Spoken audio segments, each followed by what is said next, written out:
Wall Street Memes Casino, I'm fine. and Sportsbook. This is Joe Pugh for IFLTV. We're here in Cardiff, somewhere a bit different today, but this could be an untapped market. Johnny Nelson, how are you, mate? I've been here a few times, you know, AJ Takam, Eubank, so I've been a few times. Cardiff, you know, they're great supporters. If they've got someone to follow, you know, it's a great place to be, you know, for supporting their sport. And Lauren, she could actually tap into a potential gold mine again because they need someone to follow again. I remember the days of Joe Kawasaki. You know, she can create that, and she's played a blinder. Yeah, up there she says she wants to emulate the likes of Joe Kawasaki, the big stadium fights, the big legacy, but a big obstacle in a way on May 11th. In some ways, been there, seen there and done it in Jessica McCaskil.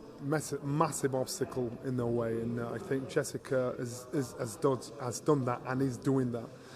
Jessica herself said when she was at the same stage of Lauren's career, she got in with Katie Taylor, and she probably had the same mindset as Lauren has now, getting in with her.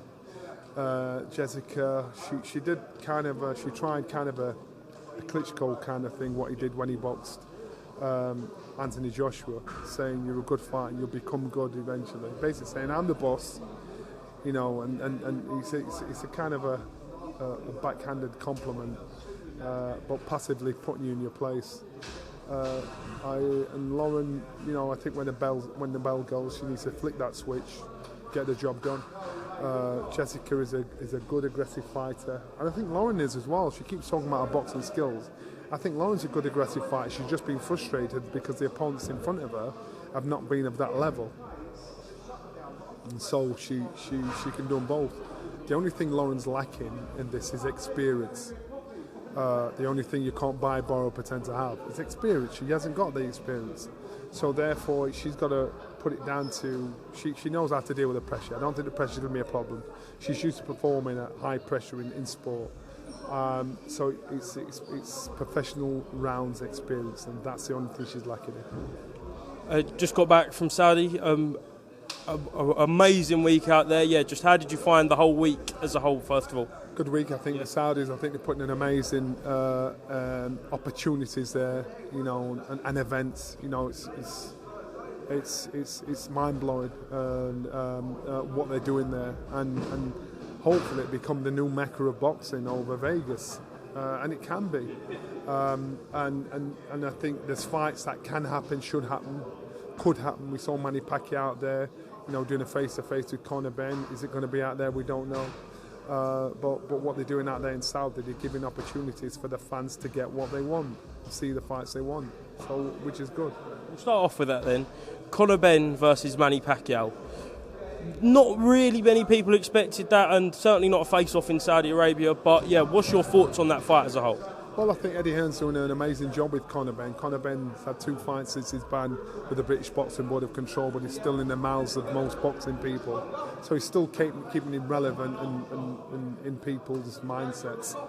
I think in regards to the fight itself, Manny Pacquiao's 45 years old. He's not the fighter he was, let's say that. And the fighter he was, you know, would he beat today's Conor Benn? Yeah, he would. But you know what? He wants to fight again, so he's got himself a name. He's got himself a scalp in Manny Pacquiao that will go in there and wants to try and put in a performance. We're all going to get lost in the nostalgia of who Manny Pacquiao was. He's 45 years old, and it's a good scalp on his record because we don't know what Manny Pacquiao has got. Someone who's even older than 45 is Mike Tyson, considerably older, and now that is actually set in stone. Yeah. Jake Paul, yeah, your thoughts on that 80,000 in Dallas Cowboys? Yeah, I want to know what the rules of engagement are. Is it an exhibition? What is it? Tyson's the same age as me, he's 57. His style doesn't suit a 57-year-old. You know, you could see even at the back end of his own professional career, that style didn't suit him. He was getting hit a lot more. That peekaboo style, that aggressive style suits a young man. So my style would suit a 57-year-old, you know, getting in there with a young man. You box him, move around, use your boxing ability. I don't know what Mike's going to do. They must be paying him a shitload of cash because what Jake Paul is doing is he's buying the scalps You know, when he boxed Anderson Silva, he bought the scalp. He would never have done it to Silva in his day. He's buying the scalp in Mike Tyson, because in his day, or close to his day, even the back end of his day, it couldn't have happened. But he's tapping into a business module where the fans are going to get lost in nostalgia and still want to fight. I think Mike Tyson can turn back the years another 30 years or so. He can't, but we'll just wait and see what happens. How this fight is supposed to go around. Yeah, it's still unclear exactly what the rules are, but I think the president of MVP, Nikita, said yesterday that it's not going to be 18-ounce gloves and there's not going to be any head guard. So, with that being said, could it be a little bit worrying if he steps in there as a pro-type fighter? Jake Paul's nickname is the problem child. Yeah. So if there are some rules, it's the problem child's going to break those rules. We know that. And we saw Roy Jones against Mike Tyson. You saw two old fighters getting in there. And so we'll just wait and see. I don't think Jake Paul, believe it or not, is going to be respectful of Mike's age. You know, he wants to scalp. You know, he's a young man. You know, we know Mike Tyson, who he was, but this is a young breed coming through.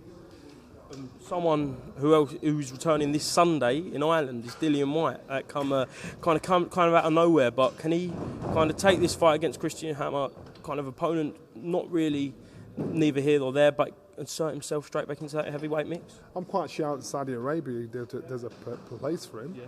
I'm quite sure that will happen. But again, you know, I heard the news about him getting his license back when he was out in Saudi, and I thought, is this by the British Boxing Board of Control? It isn't, apparently. So you know, but he's willing to still compete and get on with his career without the blessing of the British Boxing Board of Control. So that's what he's doing.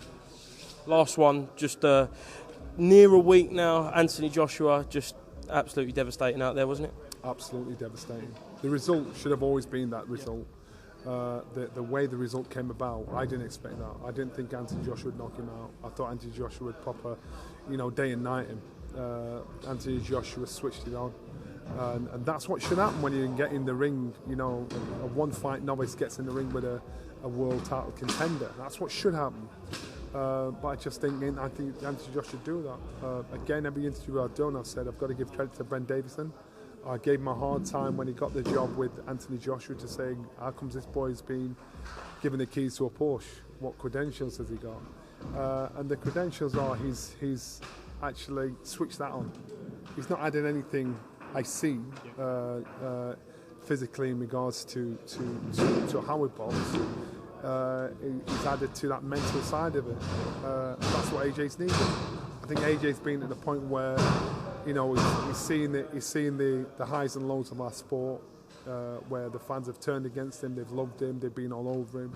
He's lost, he's been criticised, he's been ridiculed. He's come back to it again, you know, and so now he's at that point where he's thinking, well, what else can it be? I've got to believe myself, because if I don't, you know, I'm not getting no love from the fans, and now all of a sudden it's kicked on, it's clicked in, and Ben's the man that's found that switch on. So good on you, Ben.